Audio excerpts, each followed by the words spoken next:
정봉주 전국구 오늘은 분당 MBC 기자였던 이용마 기자 집으로 저희가 잠시 나왔습니다. 지금 해직되고 그리고 지금 그 암과 싸우고 투병 생활을 하고 있는데 지금 MBC 사태가 이제 해결 임박하고 있는 것 같습니다. 그래서 이용마 기자 최근의 건강 상태 그리고 MBC 상황에 대해서 좀 말씀을 들어보기 위해서 저희가 이용마 기자님 집으로 왔습니다. 함께할 분 최강 변호사 자리하셨습니다. 네, 안녕하세요. 최강입니다. 자, 그리고 이용마 기자님. 네, 네, 안녕하세요. 공범죄를 통해서 많은 분들이 보셨을 텐데 그때 처음 나왔을 때보다 마지막 부분에 그 어딘가요? 어디 뭐 기도원에서 저희 시골에서 요양할 때 그때 살이 많이 빠져갖고 많은 분들이 걱정을 하고 그랬는데 그 영화에 나올 때보다도 조금 더 빠지신 것 같아요. 네, 그 인터뷰 할 때가 올 5월쯤인가 그랬을 거예요. 한 5개월 전이네요. 그렇죠. 네, 그러니까 아무래도 그때보다는 좀 더 빠졌죠. 네. 지금 건강 상태는 좀 어떠세요? 일단 집에서 생활하는 데는 뭐 크게 문제는 없고요. 아직 뭐 거동이나 이런 것도 이제 가능하니까. 그리고 뭐 먹는 거 이런 것도 지장 없고. 예. 아직은 그냥 잘 버티고 있고요. 다만 이제 어떤 반전의 계기가 왔으면 좋겠는데, 아직 이제 그게 좀 잘 안 잡혀서. 공영방송 정상화가 돼야지. 그 요즘 MBC 파업이 이제 2차 파업이 들어가고, 하면서 이제 많은 분들이 그때 상황을 좀 기억하고, 170일 동안 장기 파업을 했고, 결국 그때 패배했다. 요 정도만 기억을 하고 있거든요. 네. 그래서 그때 상황과 해직될 때 상황을 조금 그 말씀을 좀 해주시죠. 뭐 상당히 복잡한데. 예. 그때 사장은 김재철 사장이었죠. 그때 김재철 사장이었죠. 그 김재철 사장이 엄경 사장이 먼저 이제 이명박 정부가 2008년 2월에 출범을 하잖아요. 예. 그 동일한 시점에 2008년 2월에 엄경 사장이 임명이 돼요. 그러니까 그 전에 이제 지금으로 치자면 여권이고 민주당 쪽 사람들이 추천한 박문진 이사가 다수였거든요. 그 사람들에 의해서 2008년 2월에 엄경 사장이 임명이 돼요.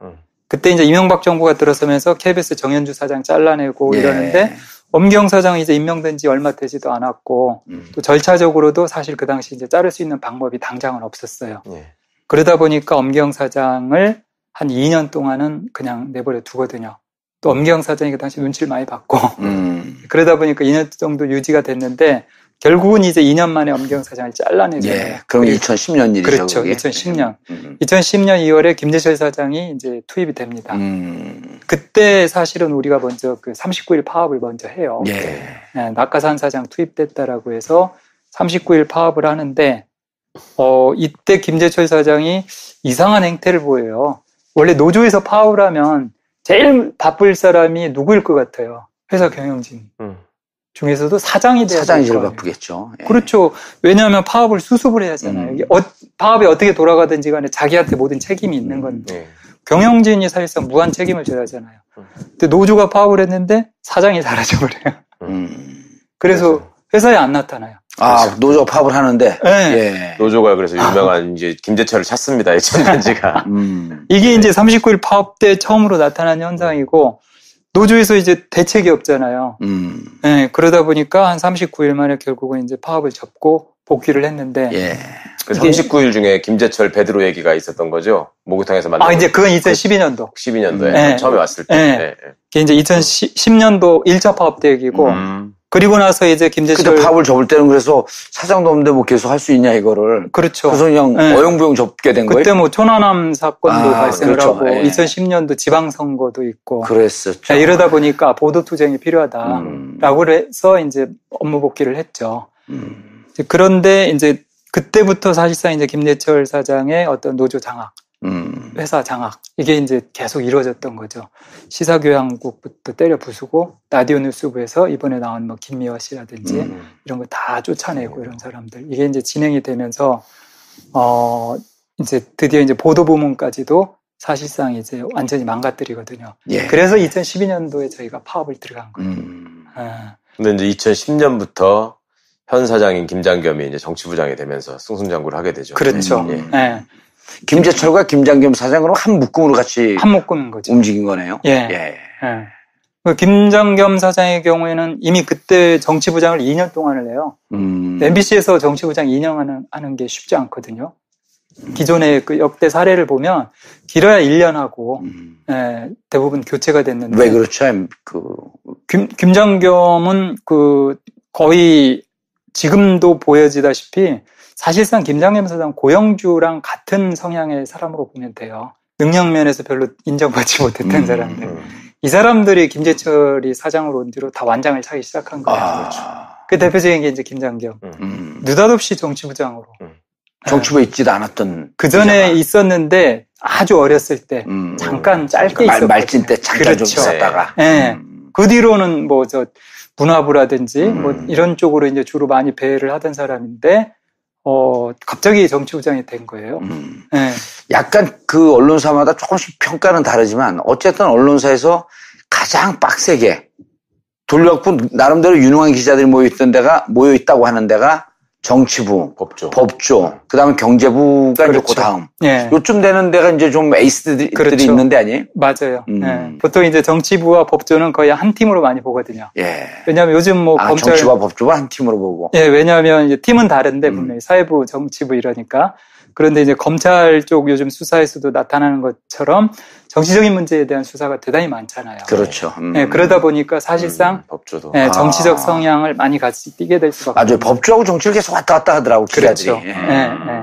그러니까 보통 법조를 가게 되면 그 다음에 정치부를 가는. 정치부 있다가 또 법조를 코스인 가고. 것처럼. 그러니까 이게 이제 의도했든 안 했든 사실은 MBC에 지금 심각한 문제를 이제 계속 키우게 됩니다. 김재철이 그런 인사를 한 게 왜냐하면 능력이 없는 사람이 그런 자리를 차지하면서 자기 능력을 보일 수 있는 방법은 완장찬 걸 보여주면서 휘두르는 수밖에 없잖아요. 그렇죠. 그렇게 하고 이제 거기에 같이 있는 사람들은 승복이 안 되는 거예요. 이 사람 지시를 도대체 말도 안 되는 지시를 내가 따라서 하는 게 언론인으로서 해야 될 일인가라는 자괴감이 드는 거고 그럼 거기에 대해서 이제 반발하고 항의를 할 거 아니에요? 그러면 이 사람들은 그거를 내 지시에 문제가 있으니 이거를 바로잡아야 되겠다 생각을 하기보다는 이것들이 나를 무시하네? 이렇게 그렇지. 생각을 하는 거예요. 맞아요. 네.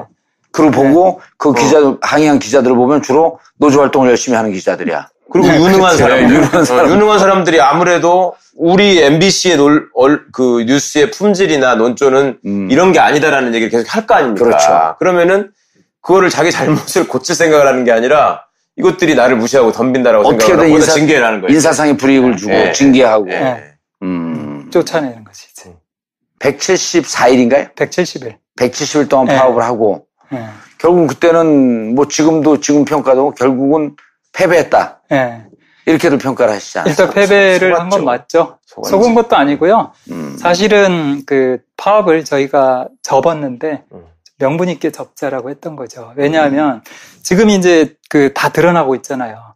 김재철을 우리가 상대로 해서 싸운 게 아니라 그 당시에 국정원과 청와대를 상대로 싸운 거거든요. 그렇죠. 그러니까 아무리 싸워도 이길 수가 없는 거예요. 그 김재철이 39일 파업 때 보였던 행태를 170일 파업 때 똑같이 보여요. 파업했는데 왜 사장이 안 나타나요? 그때 4주인가를 안 나타나요. 한 달 정도를 안 나타나요. 호텔방 잡고 돌아다닐 때잖아요. 네. 그래서 저희가 김재철을 찾습니다. 저희가 그러고 돌아다닐 정도로 이 사람 안 나타나 버리고 또 노조가 파업을 하면 대개의 경우에 회사 사장이라면 회사에 타격을 입잖아요. 예. 방송이 제대로 안 나가니까. 그러면 어떻게든지 노조랑 협상을 하든지 해서. 아니, 뭐 대체 인력을 개별 방법으로 하면 대체 인력을 투입해서라도 프로그램을 유지하려고. 그렇죠. 예. 그렇게 해야 되는데 아무것도 안 하는 거예요. 그 노조랑 협상할 생각도 안 하고 그냥 뭐 그래 니들은 니들대로 하고 나는 나대로다. 그렇게 되면 이제 회사가 망하는 거 아니에요. 그리고 계속 징계만 하는 겁니다.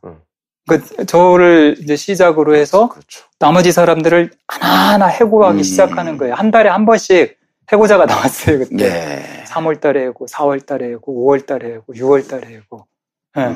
이제 마지막 6월 달에 해고를 할 때 보면은 그전에는 이제 조합 간부들을 상대로 일단 해고를 했거든요.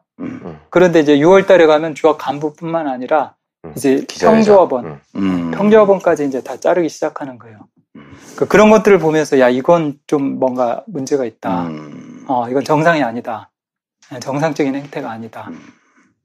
이제 뭐 방법이 없다. 이대로 그 당시에 회사의 입장은 그래 대선까지 가자 뭐 이런 거였어요. 네, 대선까지 가자. 뭐 이런 상황이다 보니까 야 이건 대책이 없다.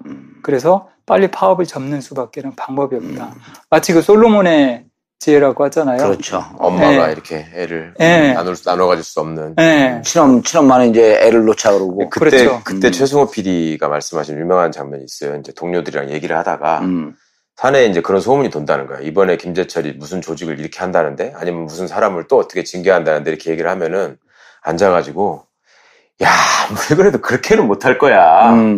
그래도 그 사람도 MBC 출신이고 우리 선배인데 이렇게 얘기를 했는데 그거보다 더 심한 걸 해버리는 거지. 그렇죠. 그러니까 이제 몇 번을 당하고 경악을 한 거야, 양반들이. 그게 사실은 김재철이 한 짓이 아니라는 거예요. 알고 보니. 김재철이 만약에 본인이 했다라면 그렇게 못할 사람입니다. 굉장히 성정도 약하고요. 아니, 김재철은 그 청와대 가서 조인트 맞고 나온 다음에 그 다음부터 이제 바뀌었다는 거 아니에요? 그렇죠. 그러니까 오다맨만 역할만 했던 거죠. 허수아비 역할만 한 거예요. 그러니까 그 모든 일을 사실은 국정원과 그 당시 이명박 정부의 청와대가 사실은 다 주도를 한 거예요. 김재철은 끌려갔던 거고, 외부인이 이런 짓을 하다 보니까 회사가 망하든 말든, 그래, 관심이 없었던 거죠. 일단 노조 때려잡자. 이것에만 모든 초점이 맞춰져 있는 거예요. 그러니까 왜 그랬는지도 중요하잖아요. 이 사람들이 이제 늘 갖고 있는 트라우마가, 제가 이제 늘 두 장면을 말씀드리는데, 박문진 이사회 때 늘 하는 얘기가, MBC가 그 노무현 대통령 탄핵 장면을 생중계한 거. 그 다음에 광우병 관련 보도가 보도한 거. 자기들의 정권의 기반을 흔든다라고 생각을 한 거예요. 그러니까 이걸 뿌리를 뽑아야지 우리가 말하자면 보수의 청년 왕국을 가질 수 있다라는 게 하나 강했고, 또 하나는 당시에 이제 종편이나 이런 걸 추진하면서, 그러니까 노골적으로 그때도 지나가는 말처럼 우리나라에는 공영방송이 너무 많다 이런 말을 그쪽 출신 추천 이사들이 했었거든. 나는 저 말을 왜 하나 했어. 뭐 우리나라에 공영방송이 왜 많냐 그러면은 KBS1, KBS2, 사회교육방송, EBS1, EBS2, MBC 이렇게 6개라고 쉬는 거야. 야, 그렇게 세주는 거냐, 그게. KBS, MBC고 EBS는 사실 100분의 1, 10분의 1 될까 말까 한 데인데. 그러니까 그런 식으로 이 사람들 머릿속에는 이미 MBC를 국민의 관심으로부터, 사랑으로부터 벗어나게 하고 철저하게 짓밟아버리면 이거는 결국 시청자들이 외면을 받게 되고, 그렇게 되면 그때 MBC를 팔아치워도 누구도 관심을 갖지 않을 것이다. 그러니까 김재철이 계속 그 입에 달고 다니는 게 민영아 그런 거 아니에요. 그리고 실질적으로 MBC를 망가뜨리면 MBC에서 나오는 보도가 정상적인 보도는 MB 정권에 대해서 우호적으로 할 수가 없는 거 아니에요. 그렇죠. 지금 이제 물론 다 결과가 나오고 있지만 그때 우리가 의혹으로 갖고 있었던, 의심했던 것이 실제 내용은 그거보다 더 심했던 거 아니에요. 그렇죠. 네. 그러니까 김재철 혼자서 있었다라고 하면 그런 자세를 못 취했죠. 그럴 유인도 안 그럴 유인도 못 되고. 진짜. 그런데 이제 국정원과 청와대가 뒤에서 조정을 하다 보니까 차라리 MBC를 문을 닫는 게 정권을 위해서는 더 낫다. 그렇게 본 거죠. 그래서 이제 그렇게 일단 강경일변도로 계속 나온 거예요. 전혀 진짜 이 티끌만큼의 양보할 생각도 없이 강경일변도로 나온 거예요. 그렇게 되니까 어떻게 돼요? 2012년 3월에 들어갔나요, 파업을? 1월 30일. 1월 30일. 그때는 그 솔직한 생각이 이미 MB 지지율이 뭐 10% 아래로 내려갔다 10%대로 왔다 갔다 했거든요. 이대로 가면은 대선 때 한번 해볼 만하고 정권이 교체될 것 같다라고 하는 이런 기대가 좀 있진 않았었나요? 대선 전에 총선이 있었잖아요. 4월 총선 때. 4월 총선 때 기대고. 여소야대가 될 거다. 여소야대가 될 거고, 실질적으로 이쪽 그 정치평론가들이 전 이제 감옥에 있었을 때인데, 이쪽 평론가들이 면회 오는 사람들이 미니멈 한 165석도를 보더라고요. 그랬었죠. 그때만 해도. 그때만 해도 분위기가 좋았죠. 그때 이제 박근혜 전 대통령이 새누리당 비대위원장 할 때. 그때만 해도, 그리고 총선이 가까워질수록 김재철이가 바짝 쫄아가지고 그렇죠. 이제 하는 모습이 보였잖아요. 사실은 제가 그래서 총선 이전에 조합에서 이제 이때 그 당시 이제 조합의 핵심 멤버 몇 명만 의견을 공유를 했는데, 우리 힘이 가장 셀 때가 4월 총선 전이다. 그러니까 3월 말이다. 선거보도 때. 그때 협상하고 들어가야 된다. 해서 그 핵심 멤버들끼리 이야기를 했어요. 그랬더니 이제 처음에는 뭐 노조위원장을 비롯해서 다들 반발을 하죠. 지금 우리가 협상하고 들어간다 그러면 조합원들이 이게 불같이 일어날 것이다. 왜냐하면 그 전에 39일 파업 때 사실상 아무것도 못 얻고 들어갔거든요. 그러다 보니까 이제 그 트라우마 때문에 힘들다라고 했지만 결과적으로는 그래도 우리 힘은 지금 최고다. 총선 지나가면 아무리 여소야대라고 해도 시간도 굉장히 많이 걸릴 거고 설령 야당이 이긴다고 해도 이제 그런 식으로 우리끼리 이제 내부적으로 입장을 좀 정리를 했는데 문제는 저쪽에서 받아줘야 될 거 아니에요. 예. 받을 생각이 없었던 거죠? 받을 생각이 없는 거예요. 예. 뭐 협상할 전혀 의지가 없어요. 그러니까 그때는 이제 완벽하게 그래 갈 때까지 가자라는 거예요. 이게 이제 국정원과 청와대가 조정을 하다 보니까 그냥 막 달려버린 거죠. 만약에 총선에서 여소야대가 됐으면 상황이 그래도 많이 있었을 텐데. 네. 그래도 아마 쉽지는 않았을 거예요. 왜냐하면 아무리 여소야대라고 해도 지금까지의 관행은 여당이 6명, 그렇죠. 야당이 3명의 박문진 이사를 추천하는 거기 때문에 여소야대라고 해도 그게 구성 비율이 달라지는 거 아니잖아요. 그게 안 달려줘도 이제 국회에서 그렇죠. 여소야대가 되면 이제 상임위에서도 문체인가요? 문방위에서조차도 이쪽 그 야당이 많아지게 되면 어쨌든 국회에서 MBC를 바라보는 관점이나 박문진을 바라보는 관점이나 이렇게 함부로 할 수 없었던 청문회도 상황인데. 하고 막 불러내고 여러 가지로 할 수 있었죠. 압박을 할 수 있는데 총선 결과가 안 좋은 거에 대해서 당시 좀 많이 낙담해 하셨겠네요. 이 조합원들의 실망이 엄청났어요. 그래서 이제 사실은 동력을 다시 살리기 위해서 김재철 씨의 그때 이제 무용과 문제를 저희가 까기 시작했거든요. 2012년, 13년을 넘어가면서 이제 원래 연초가 되면 경영지침이라는 건 박문진이 내리잖아요. 그때 내가 이놈들도 지금 나쁘지 않은 거 있다는 거 분명히 알면서 지금 억지로 이러는구나라고 느꼈던 게 그 경영지침에다가 제가 경영진의 책임감과 도덕성을 제고해야 된다. 이런 말을 넣자고 그랬거든요. 벌떼같이 달려들 반대를 해. 왜 책임감과 도덕성이라는 말을 넣었냐, 거기다가. 아니, 경영진의 책임감과 도덕성이 그러면 없어야 된단 말이냐, 니네는. 이유도 없어. 무조건 그 단어는 들어가면 안 된대. 그러니까 책임감과 도덕성이 없다는 걸 알고 있는 거예요. 그러니까 그걸 그렇게 해서 공식화돼서 이제 이게 MBC의 경영 지침이 되면 나중에 너네 책임감 있는 행동을 뭐 했냐, 도덕성이 없지 않냐, 이런 이제 빌미가 될까봐 미리 그러는 거지. 그때 몇 월에 일체 1차 해고인가요? 네. 3월. 3월에. 네, 제가 이제 3월에 해고. 그러니까 이용마 기자를 해고시키면 노조가 좀 힘이 빠질 것이다. 힘이 빠질 것이다라기보다는 어차피 복수로 해고할 거라고 그전부터 계속 공공연하게 얘기를 했거든요. 그 내부 구성원들이 이렇게 봤을 때는 저쪽에서도 김재철 사장이나 국정원이나 그때 MB 박근혜 정권에서 봤을 때도 이용마를 쳐내야 되겠다. 근데 이제 파업을 해야 된다라고 사실은 제일 앞장서서 이제 얘기를 했던 게 저거든요. 근데 그게 2011년 12월 초에 제가 이제 노보를 쓰는데 거기에다가 노보에다가 김재철 사장한테 경고를 해요. 이런 식으로 가면 정면 대결이 불가피하다라는 식으로. 사실은 그게 이제 파업을 암시하는 이야기였고, 또 이제 그 당시 이제 노조에서 이제 전국의 위원장들을 다 불러가지고, 이제 저희가 그 당시 19개 계열사가 있잖아요. 그 위원장들을 다 불러서 소위 이제 중집을 하거든요. 중앙집행위원회를. 그 자리에서 이제 파업이 불가피하다라고 제가 이야기를 해요. 이런 얘기들이 회사 쪽에 다 들어간 거예요. 그렇죠. 보니까. 그리고 이제 국정원에서는 계획을 잡고 있었고. 그리고 이제 우리는 노조가 무슨 행동을 할 때 은밀하게 뭘 하는 게 아니잖아요. 우리 뭐 국정원도 아니고 대중조직인데. 그러다 보니까 예고한 대로 사실은 수순을 하나씩 밟아갔거든요.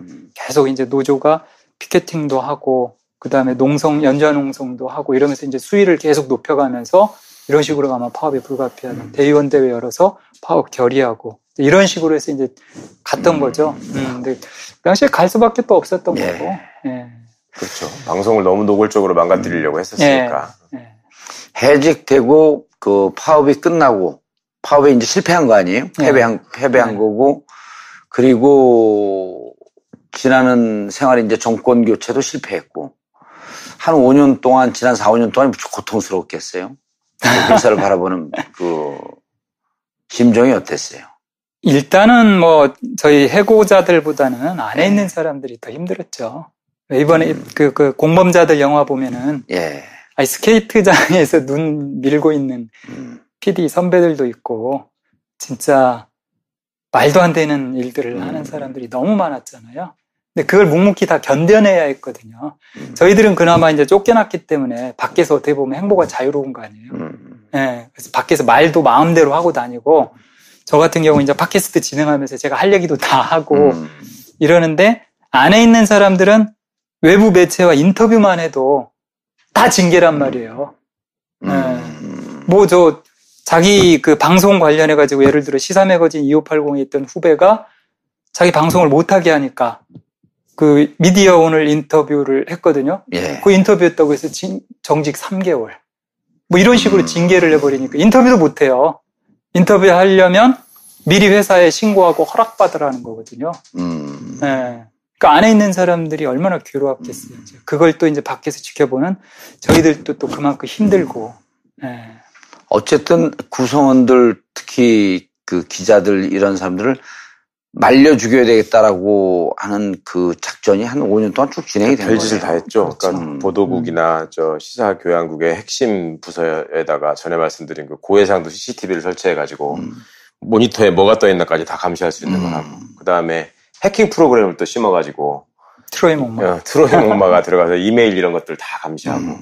그리고 이제 그런 것들이 다 나중에 이제 규명이 돼서 법적으로 불법행위라고 인정도 받고 그랬는데, 어쨌거나 이 사람들 그때 하는 걸 보면은 정말로 저게 도대체 사람이 할 짓인가 싶은 짓을 너무 많이 했어, 진짜. 근데 이제 지금 보면 그 다 국정원이 뒤에 있었던 거 아니에요. 그렇죠. 그 당시에 김재철, 김장겸은 허수아비였고. 그렇죠. 그 당시에 흘러나왔던 얘기 중에 하나가요. 청와대에서 MBC DNA를 이번 기회에 바꾸겠다. 이런 얘기가 흘러나왔어요. 그런데 이제 저희들은 이런 얘기가 있더라라고만 이야기를 했지, 그게 어떻게 진행되고 있는지 실질적으로 그 상황을 몰랐던 거 아니에요. 최근의 상황을 보면 무척 조직적이고 치밀하게 진행이 됐잖아요. 그렇죠. 그리고 국가정보기관, 네. 국정원, 사이버사령부, 기무사 이런 게 대북한 방첩 업무 뭐 이런 걸 하나도 하지 않고, 그렇죠. 정보 활동을 하나도 하지 않고 오로지 반대 세력을 짓밟기 위한 일만 계속 했었거든요. 그렇죠. 최근에 나오는 그런 걸 보면서 그때 우리가 이렇게 의심을 하면서도 설마 그 정도까지 되겠어? 이런 생각들을 했을 거 아니에요. 그렇죠. 그러니까 그 말이 지금 드러나는 걸 보면 정확하게 사실대로 실행이 됐던 거예요. MBC DNA를 바꾸겠다. DNA를 바꾸려면 어떻게 해야 돼요? 완전히 세포를 다 솎아내야 된단 말이에요. 그 작업을 해온 거예요. 그래서 기존의 MBC 원래 있던 조합원들이나 구성원들을 전부 다 현업에서 빼버리고요. 예. 예. 그리고 거기에 새로운 시용이나 뭐 경력 이런 사람들을 새로 꽂아 넣고. 특히 이제 청와대 출입기자, 검찰 출입기자 이런 건 거의 100% 시용으로 다 채워서 보고하는 끈으로 만들고. 원래 MBC 공채 출신들이 하나도 없어요. 그러니까 그 전에 소위 신청교육대라고 불렀던 MBC 아카데미에다가 전부 수용을 해가지고 샌드위치 만드는 법, 무슨 파티 플랜 뭐 이런 거 교육시키고. 그래서 제가 잊어버리지도 않아. 도대체 그게 그 유능한 언론인들 그 특종과 그 엄청난 상을 받았던 그 기자 PD들을 다 거기다 모아놓고 그게 무슨 짓이냐 그랬더니 이 프로그램이 지금 너무 좋은 거라서 우리 임원들이 서로 감탄하고 있고 이걸 우리도 한번 배워보고 싶다는 생각에서 그러면 너네 그거 한 번씩 다 하고 와라. 그랬더니 또 입 다물고. 정말. 이번에 세상은 바꿀 수 있습니다. 지금까지 MBC 뉴스 이용만입니다. 책을 쓰셨어요? 예. 책을 한번 좀, 책을 원래 출간하려고 썼던 건 아니죠? 출간하려고 했던 건 아니죠. 예. 제목은 왜 이렇게 한 거예요? 방송을 바꾸는 것도 아니고, 세상을 바꾸는 게 아니고. 제목을. 챙예를 좀 해주세요. 왜, 그러니까 아이들, 지금 쌍둥이라 그랬네, 아들. 네. 초등학교 3학년. 지금 10살. 네, 책을 썼던 건, 아무래도 애들이 이제 20살 안팎이 되면, 자기가 이제, 예를 들어 이제 대학도 어디를 갈지, 또 자기는 커서 무엇을 할지, 그리고 어떻게 살아야 될지, 이제 이런 문제 가지고 본격적으로 고민할 거 아니에요?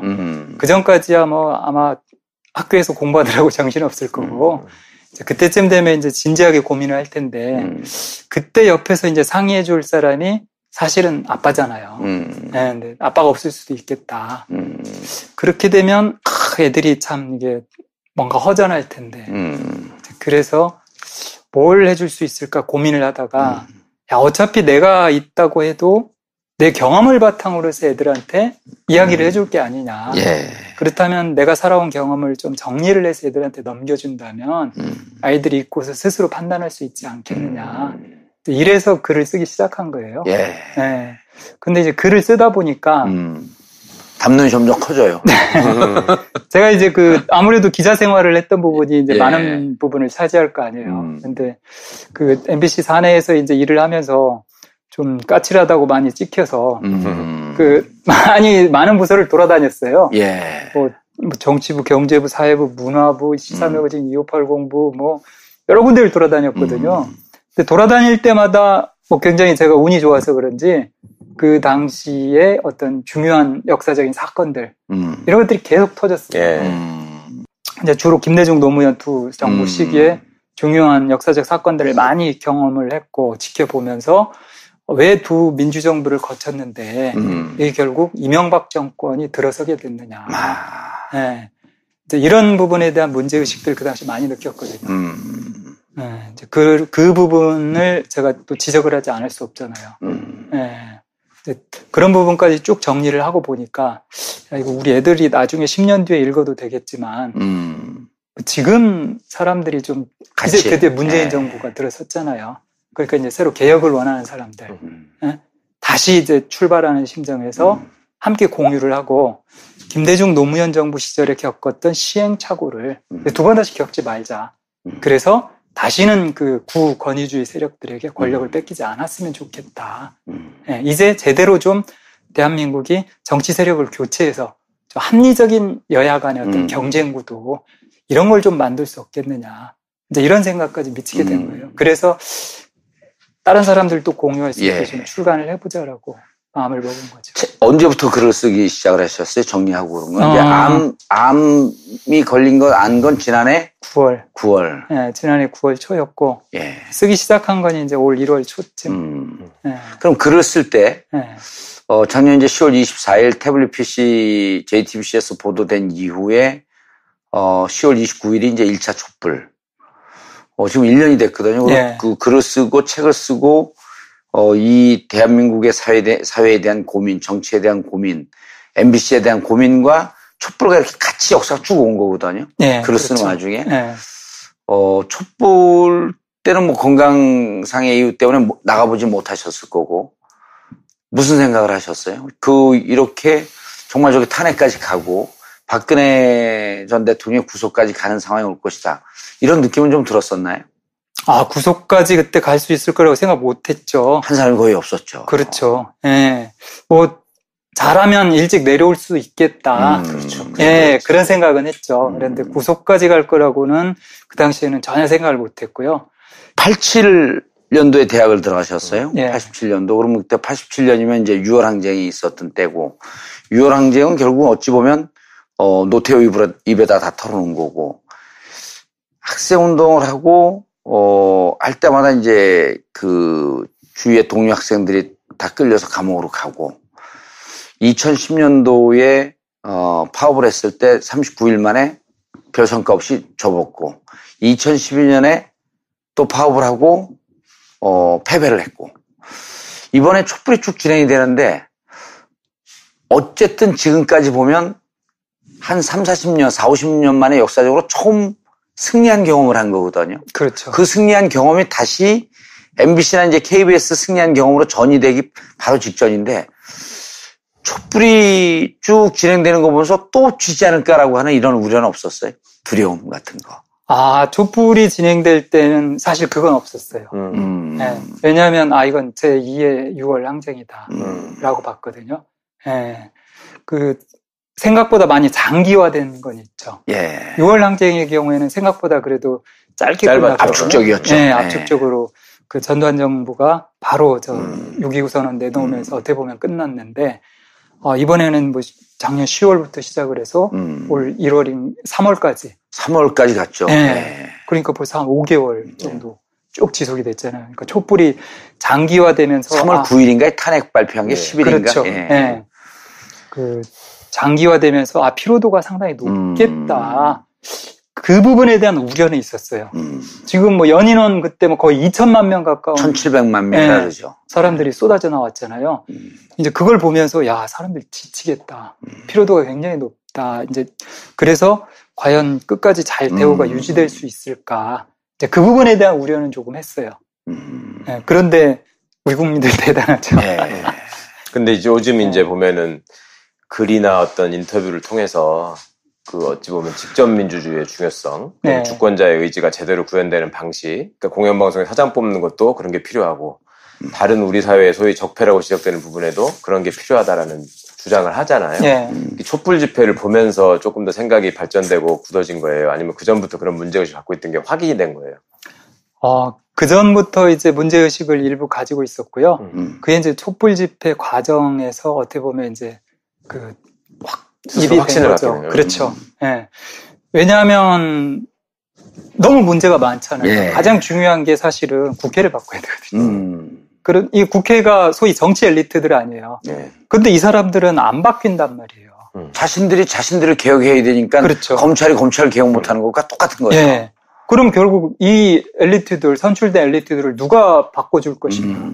그럼 결국 국민이 바꿔주는 수밖에 없어요. 그래서 이제 제가 국민들이 좀 더 참여할 수 있는 노무현 정부에서 참여정부라고 했지만 그 당시 그 한계라는 게 뭐냐면요. 참여라고 하는 게 사실 위원회였어요. 그래서 네. 소위 지식인층들, 그렇죠. 네, 지식인층들이 무슨 위원회 이렇게 참여하는 식으로 이루어졌거든요. 근데 지식인층들이 참여를 하다 보니까 이것도 역시 엘리트주의의 한계. 네, 그걸 극복을 하지 못하더라.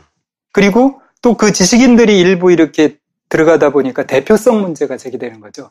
야, 어차피 저 정부에서 꽂아 넣은 사람들 아니냐. 이러다 보니까 야당에서 뭐 동의를 못 하는 거죠. 네. 네, 이제 이런 문제들이 제기가 되는 거고. 반면에 제가 요즘 주장하는 어떤 국민들을 대리인단. 네, 국민 대리인단.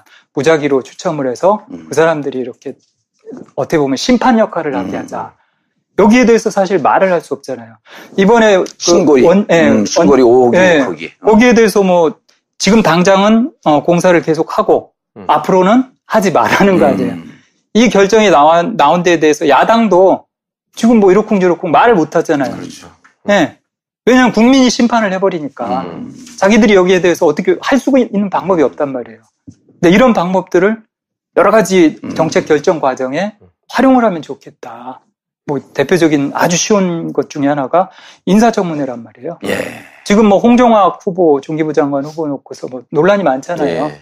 인사청문회 하고 국민들이 대통령도 뽑는데 국민 대리인단 몇 명 뽑아서 평가를 하자. 이 사람들이 평가하면 되잖아요.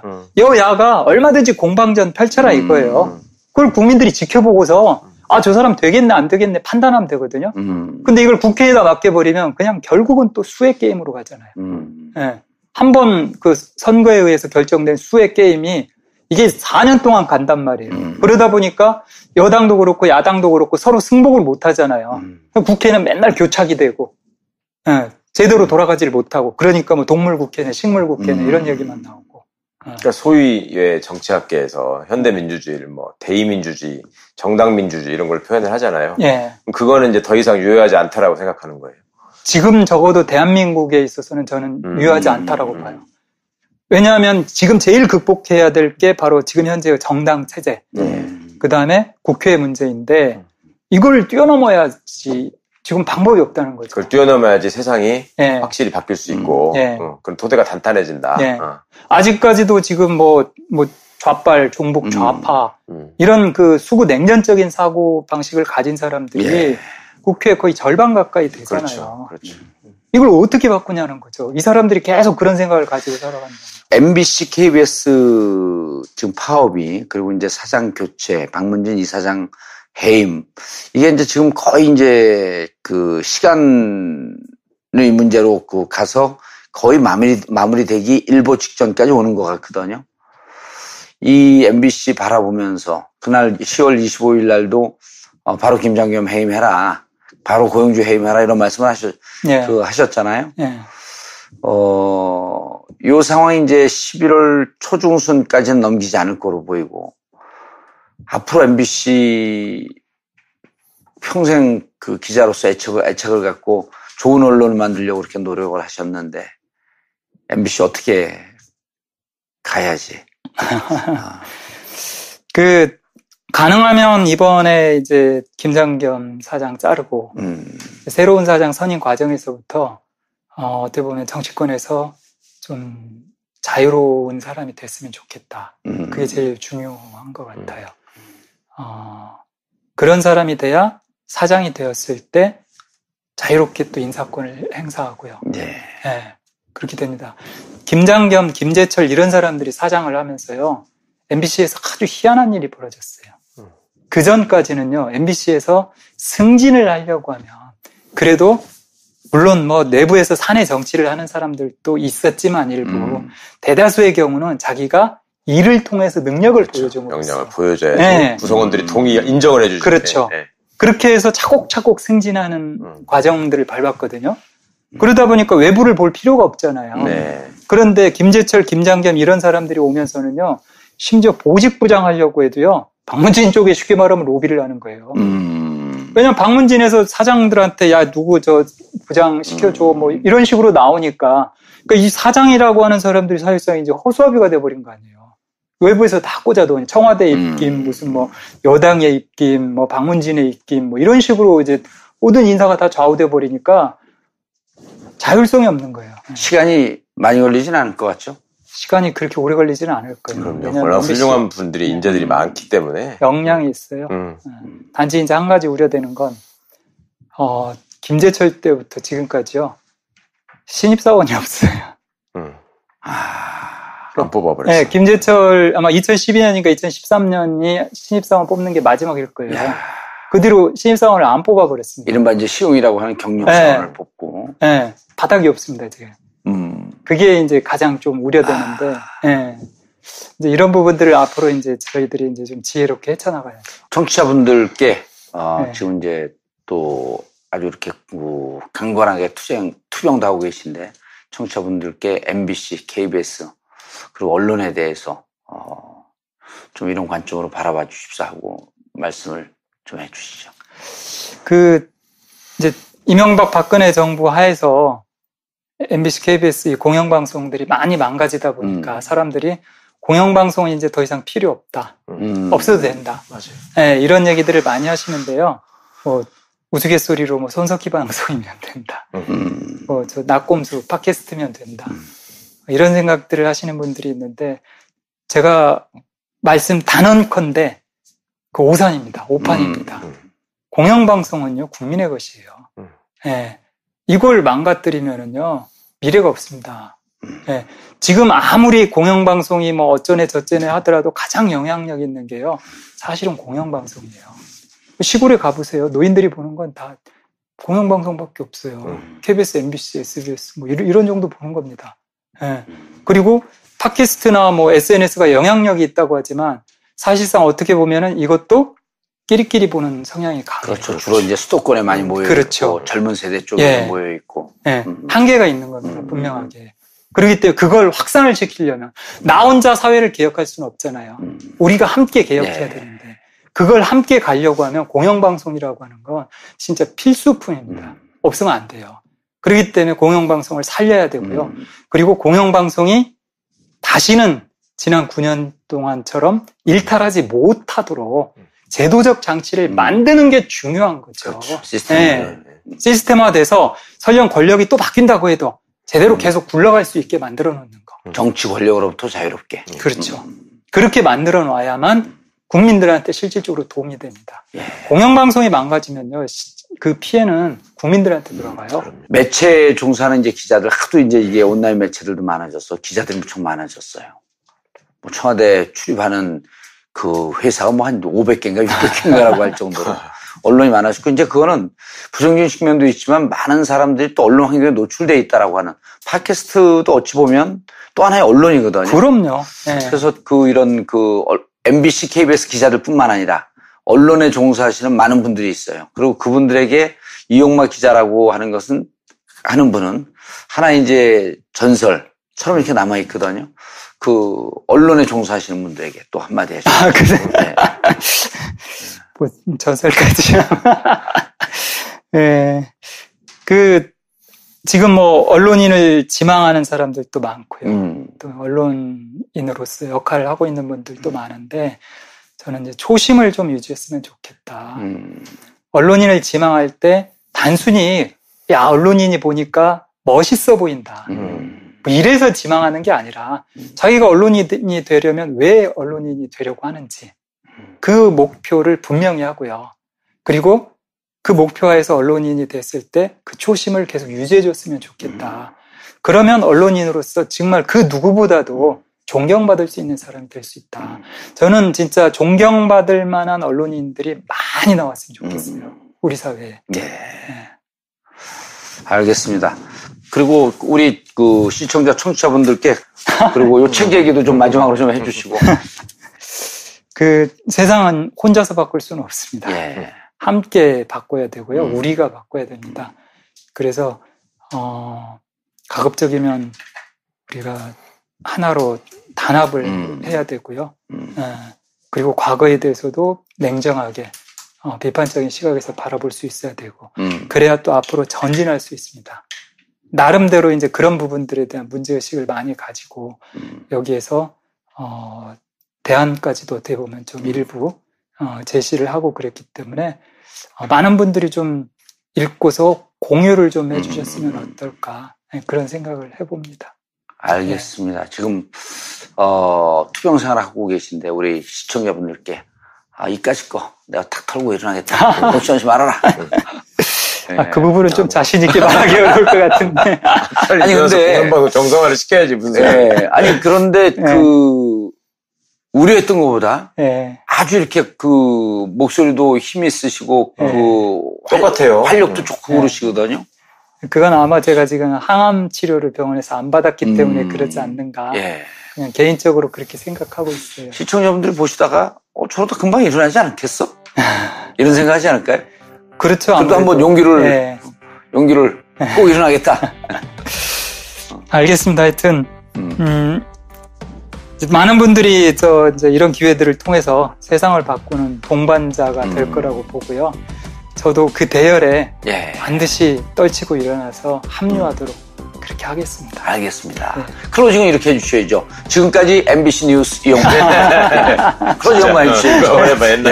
옛날 목소리 그대로. 카메라 보시고요. 네, 세상은 바꿀 수 있습니다. MBC 뉴스 이용마입니다. 감사합니다.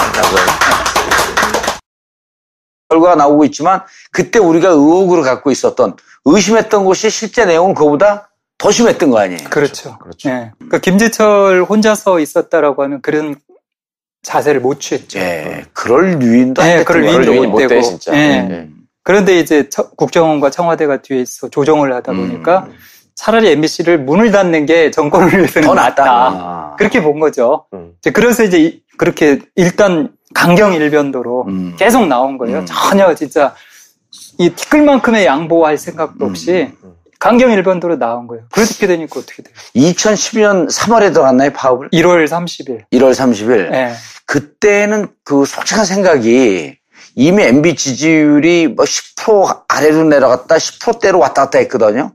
이대로 가면은 대선 때 한번 해볼 만하고 정권이 교체될 것 같다라고 하는 이런 기대가 좀 있진 않았었나요?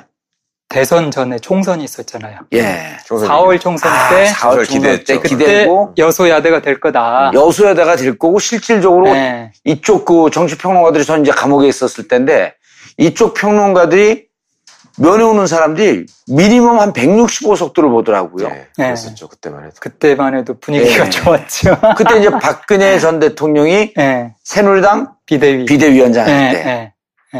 그때만 해도 그리고 총선이 가까워질수록 김재철이가 바짝 쫄아가지고 그렇죠. 이제 하는 모습이 보였잖아요. 사실은 제가 그래서 총선 이전에 조합에서 이제 이때 그 당시 이제 조합의 핵심 멤버 몇 명만 의견을 공유를 했는데 우리 힘이 가장 셀 때가 4월 총선 전이다. 3월 말이다. 선거보도 때. 그때 협상하고 들어가야 된다. 해서 그 핵심 멤버들끼리 이야기를 했어요.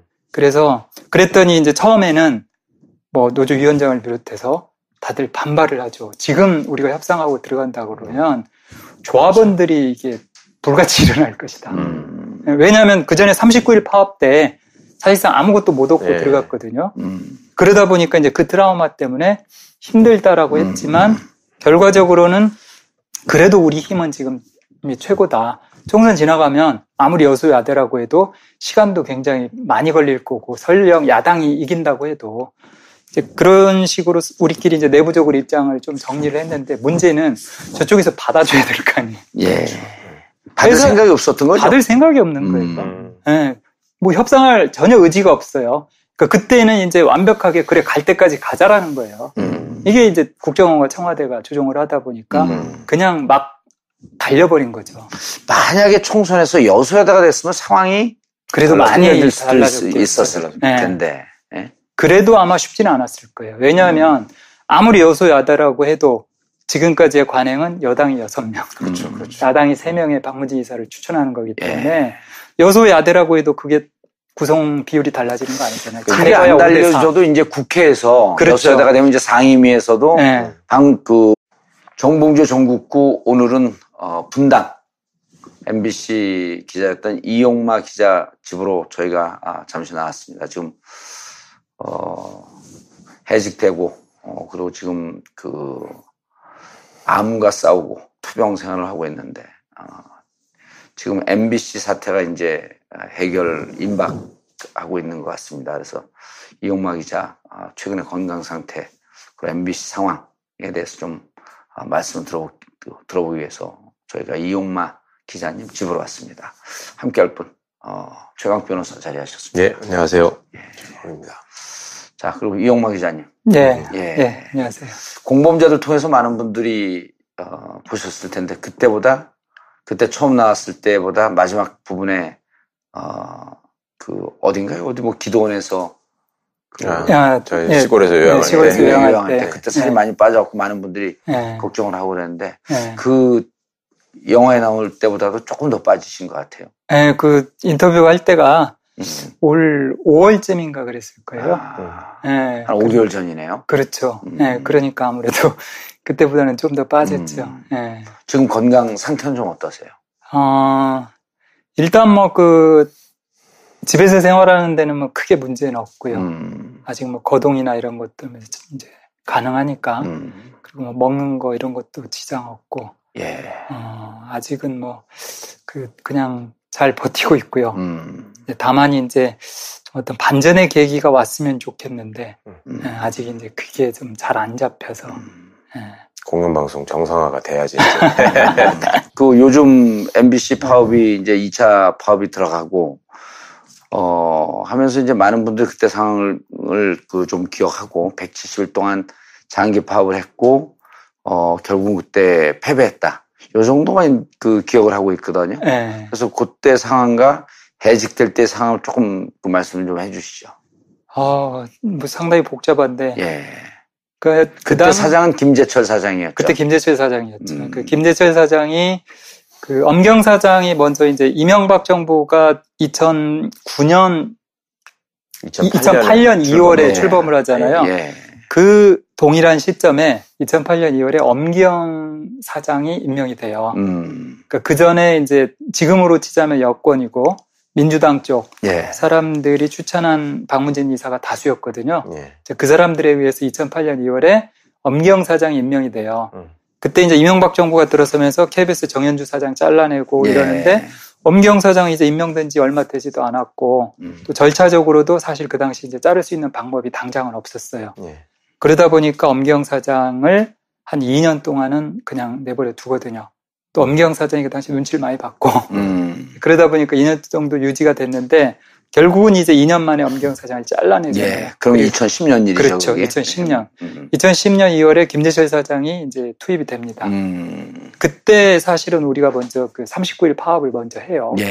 낙하산 사장 투입됐다라고 해서 39일 파업을 하는데 이때 김재철 사장이 이상한 행태를 보여요. 원래 노조에서 파업을 하면 제일 바쁠 사람이 누구일 것 같아요? 회사 경영진 중에서도 사장이 돼야 사장이 제일 바쁘겠죠. 그렇죠. 왜냐하면 파업을 수습을 해야 하잖아요.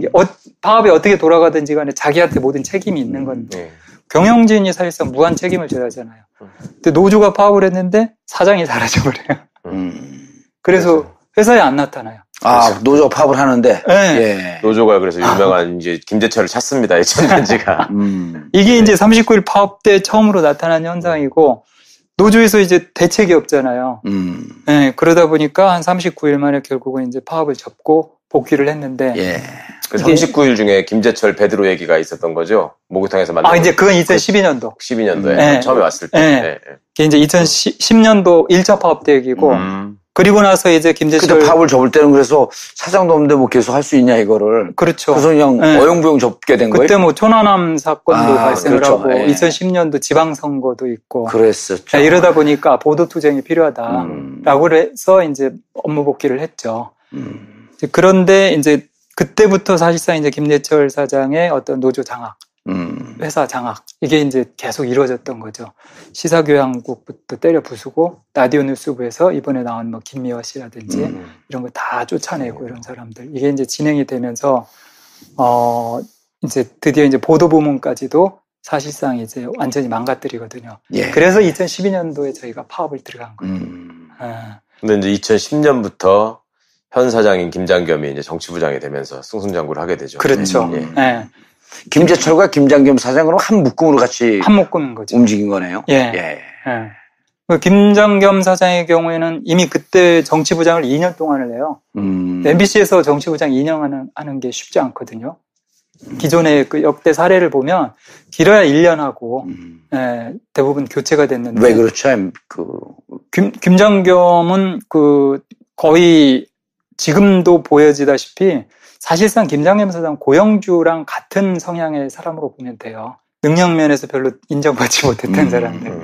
이 사람들이 김재철이 사장으로 온 뒤로 다 완장을 차기 시작한 거예요. 그렇죠. 그 대표적인 게 이제 김장겸. 느닷없이 정치부장으로. 정치부에 있지도 않았던. 그 전에 있었는데 아주 어렸을 때 잠깐 짧게 있었거든요. 말진 때 잠깐 그렇죠. 좀 있었다가. 네. 그 뒤로는 뭐 저 문화부라든지 뭐 이런 쪽으로 이제 주로 많이 배회를 하던 사람인데 갑자기 정치부장이 된 거예요. 네. 약간 그 언론사마다 조금씩 평가는 다르지만 어쨌든 언론사에서 가장 빡세게 돌려갖고 나름대로 유능한 기자들이 모여 있다고 하는 데가 정치부, 법조, 그다음에 경제부가 그렇죠. 이제 그 다음. 예. 요쯤 되는 데가 이제 좀 에이스들이 그렇죠. 있는 데 아니에요? 맞아요. 예. 보통 이제 정치부와 법조는 거의 한 팀으로 많이 보거든요. 예. 왜냐하면 요즘 뭐 검찰 정치부와 법조가 한 팀으로 보고. 예, 왜냐하면 이제 팀은 다른데 분명히 사회부, 정치부 이러니까. 그런데 이제 검찰 쪽 요즘 수사에서도 나타나는 것처럼 정치적인 문제에 대한 수사가 대단히 많잖아요. 그렇죠. 예, 그러다 보니까 사실상 법조도. 예, 정치적 성향을 많이 같이 띠게 될 수밖에 없어요. 맞아요. 법조하고 정치를 계속 왔다 갔다 하더라고, 기자들이. 그렇죠. 그러니까 보통 법조를 가게 되면 그 다음에 정치부를 가는. 정치부 있다가 또 법조를 코스인 가고. 것처럼. 그러니까 이게 이제 의도했든 안 했든 사실은 MBC에 지금 심각한 문제를 이제 계속 키우게 됩니다. 김재철이 그런 인사를 한 게, 왜냐하면 능력이 없는 사람이 그런 자리를 차지하면서 자기 능력을 보일 수 있는 방법은 완장창걸 보여주면서 휘두르는 수밖에 없잖아요. 그렇죠. 그렇게 하고 이제 거기에 같이 있는 사람들은 승복이 안 되는 거예요. 이 사람 지시를 도대체 말도 안 되는 지시를 내가 따라서 하는 게 언론인으로서 해야 될 일인가라는 자괴감이 드는 거고, 그럼 거기에 대해서 이제 반발하고 항의를 할 거 아니에요? 그러면 이 사람들은 그거를 내 지시에 문제가 있으니 이거를 바로잡아야 되겠다 생각을 하기보다는 이것들이 나를 무시하네? 이렇게 그렇죠. 생각을 하는 거예요. 맞아요. 네. 그리고 보고 그 항의한 기자들을 보면 주로 노조 활동을 열심히 하는 기자들이야. 그리고 유능한 유능한 사람들이 아무래도 우리 MBC의 그 뉴스의 품질이나 논조는 이런 게 아니다라는 얘기를 계속 할 거 아닙니까? 그렇죠. 그러면은 그거를 자기 잘못을 고칠 생각을 하는 게 아니라 이것들이 나를 무시하고 덤빈다라고 생각을 하고 징계를 하는 거예요. 인사상의 불이익을 주고 징계하고. 쫓아내는 거지. 174일인가요? 170일. 170일 동안 파업을 하고 결국은 그때는 뭐 지금 평가도 결국은 패배했다. 이렇게들 평가를 하시잖아요. 일단 패배를 한 건 맞죠. 속은 것도 아니고요. 사실은 그 파업을 저희가 접었는데 명분 있게 접자라고 했던 거죠. 왜냐하면 지금 이제 그 다 드러나고 있잖아요. 김재철을 우리가 상대로 해서 싸운 게 아니라 그 당시에 국정원과 청와대를 상대로 싸운 거거든요. 그렇죠. 그러니까 아무리 싸워도 이길 수가 없는 거예요. 그 김재철이 39일 파업 때 보였던 행태를 170일 파업 때 똑같이 보여요. 파업했는데 왜 사장이 안 나타나요? 그때 4주인가를 안 나타나요. 한 달 정도를 안 나타나요. 호텔방 잡고 돌아다닐 때잖아요. 그래서 저희가 김재철을 찾습니다. 저희가 그러고 돌아다닐 정도로 이 사람 안 나타나 버리고 또 노조가 파업을 하면 대개의 경우에 회사 사장이라면 회사에 타격을 입잖아요. 예. 방송이 제대로 안 나가니까. 그러면 어떻게든지 노조랑 협상을 하든지 해서 아니 뭐 대체 인력을 투입해 개별 방법으로 하면 대체 인력을 투입해서라도 프로그램을 유지하려고. 그렇죠. 예. 그렇게 해야 되는데 아무것도 안 하는 거예요. 노조랑 협상할 생각도 안 하고 그냥 뭐 그래 니들은 니들대로 하고 나는 나대로다. 그렇게 되면 이제 회사가 망하는 거 아니에요. 그리고 계속 징계만 하는 겁니다. 그 저를 이제 시작으로 해서 그렇죠. 나머지 사람들을 하나하나 해고하기 시작하는 거예요. 한 달에 한 번씩 해고자가 나왔어요 그때. 예. 3월 달에 해고, 4월 달에 해고, 5월 달에 해고, 6월 달에 해고. 예. 이제 마지막 6월 달에 해고를 할 때 보면은 그 전에는 이제 조합 간부들을 상대로 일단 해고를 했거든요. 그런데 이제 6월 달에 가면 조합 간부뿐만 아니라 이제 평조합원, 평조합원까지 이제 다 자르기 시작하는 거예요.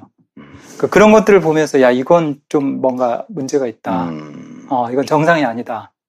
정상적인 행태가 아니다.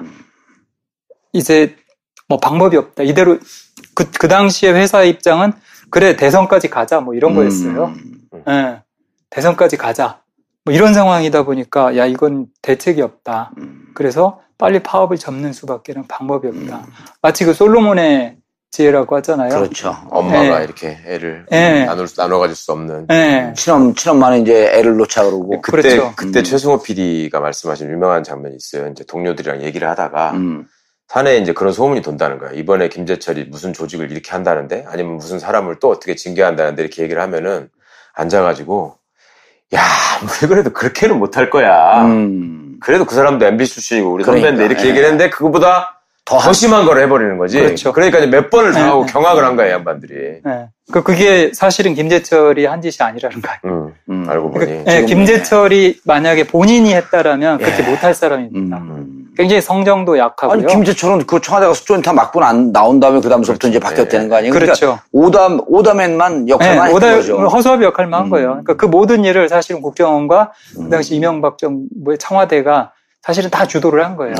김재철은 끌려갔던 거고 외부인이 이런 짓을 하다 보니까 회사가 망하든 말든 그래 MBC 관심이 없었던 거죠. 네, 일단 노조 때려잡자. 이것에만 모든 초점이 맞춰져 있는 거예요. 그러니까 왜 그랬는지도 중요하잖아요. 이 사람들이 이제 늘 갖고 있는 트라우마가 제가 이제 늘 두 장면을 말씀드리는데 박문진 이사회 때 늘 하는 얘기가 MBC가 그 노무현 대통령 탄핵 장면을 생중계한 거.